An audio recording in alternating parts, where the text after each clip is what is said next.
ഇപ്പോഴും ഇത്ര ഇത് വന്നില്ല എനിക്ക്. നേരത്തെ നമ്മൾ ഇത് ചെയ്തുകൊണ്ടിരുന്നോട്ട് ഇത് കണ്ടാൽ മതി മനസ്സെന്ന് അറിയില്ല. നമുക്ക് വൈകുന്നേരം വന്ന് ചാനൽ നോക്കി ഞാൻ എപ്പോഴും വന്നിട്ട് ഇതിന് ചോട്ടി വന്ന് അനച്ച് എപ്പോഴും ഇടവഴിയൊക്കെ നോക്കി ഇത് ഇല കുറെ വെട്ടിക്കളണം. ഈ ഒത്തിരി മൂത്ത ഇല കുറെ വെട്ടിക്കളണം. മക്കളെക്കാളും കാര്യമായിട്ട് നമ്മൾ നോക്കൂടാ. അത്ര ഇവിടെ നോക്കി ഇത് കണ്ടത് ഇത് ഈ തണ്ട ഒടിഞ്ഞ് ഞാനിത് അടാ നീ ഒടിക്കരുത്, തണ്ടൊടിക്കരുത് കേട്ടോ. എന്നാ കാണിച്ചിട്ടാണ് ഞാൻ മണി കമ്പ് വരാം. എന്നാ നീളമുള്ള കമ്പുണ്ട്. അതിന്റെ കമ്പ് വെട്ടിയിട്ടപ്പോ ഒന്ന് ഒടിഞ്ഞു പോയി. പക്ഷെ ഞാൻ തിരിച്ച് കെട്ടി വെച്ചിട്ടുണ്ടല്ലോ അതിൽ കിളുത്തിക്കണത്. ഇത് ഇവിടെ ഒടിഞ്ഞു പോയിട്ട് ഞാൻ കൂട്ടി ഒരു കമ്പ് വെച്ച് കെട്ടിയിട്ടത് അതിൽ കായുണ്ടാക്കണുണ്ട്. ഇത് ഇവിടെ ഒടിഞ്ഞു പോയതാ. ഇത് കണ്ടത് ഇത് ഒടിഞ്ഞിട്ട് കമ്പ് കൂട്ടി അതിലില്ലേ അതിൽ കായുണ്ടാക്കണുണ്ടോ.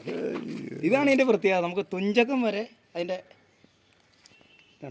അറ്റത്തെ കണ്ട ഏറ്റവും തുമ്പ ജോബിൻ സാർ ക്ലാസ് പറഞ്ഞേ നമ്മളിത് ഉദ്ദേശിക്കുന്ന റിസൾട്ടല്ല. നമുക്ക് ഇത് കണ്ടത് സാധാരണ ഇത്രയും അറ്റത്ത് വരുമ്പോൾ പിന്നെ ഉണ്ടാവുമല്ലോ. ഈ ചോട്ടിലെ 2-3 കൊല കഴിയുമ്പോഴത്തേന്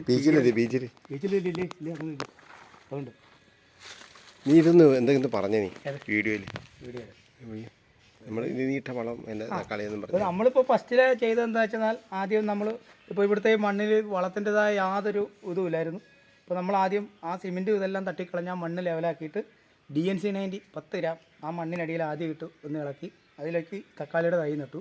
പിന്നെ ഒരു 4-5 ദിവസം കഴിയുമ്പോൾ കുറച്ച് ഭൂമിസൂത കലക്കി ഒഴിച്ചു. അല്ലാതെ വേറെ ഒന്നും പിന്നെ അത് കഴിഞ്ഞ് ചെയ്തില്ല. പിന്നെ പൂ ഇടുന്ന സമയമായപ്പോഴത്തേക്കിനും ചെറിയ അവിടെ ഇവിടെയൊക്കെ പൂ പൊട്ടാൻ തുടങ്ങിയപ്പോൾ നമ്മുടെ ഭൂമിറ ഒരു 10 ഗ്രാം വെച്ച് എല്ലാത്തിൻ്റെ ചുവട്ടിലിട്ട് നനച്ചു കൊടുത്തു. അതല്ലാതെ വേറെ വളവും ചെയ്തില്ല. പിന്നെ ഇടയ്ക്ക് ഒന്ന് ഭൂമിസൂത ഒന്ന് സ്പ്രേ ചെയ്ത് കൊടുത്തു. ബാലൻസ് അതിൻ്റെ ചുവട്ടിൽ ഒഴിച്ചു. പിന്നെ ഇന്നും നനച്ചു കൊടുത്തു. അപ്പോൾ അതാണ് നമ്മുടെ ഈ കൃഷിയുടെ ഇപ്പോൾ ഇത്ര ഈ രീതിയിൽ.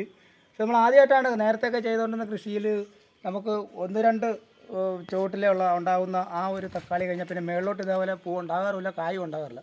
പക്ഷേ നമ്മുടെ ഇതിൽ നിന്നാണ് ഇത്രയും ഇതുണ്ടോ ഇതിൻ്റെ അറ്റം വരെ നമുക്ക് ഏറ്റവും ലാസ്റ്റ് വരുന്ന പൂവിൽ അതിൽ വരെ കാ പിടിച്ചിരിക്കുകയാണ്.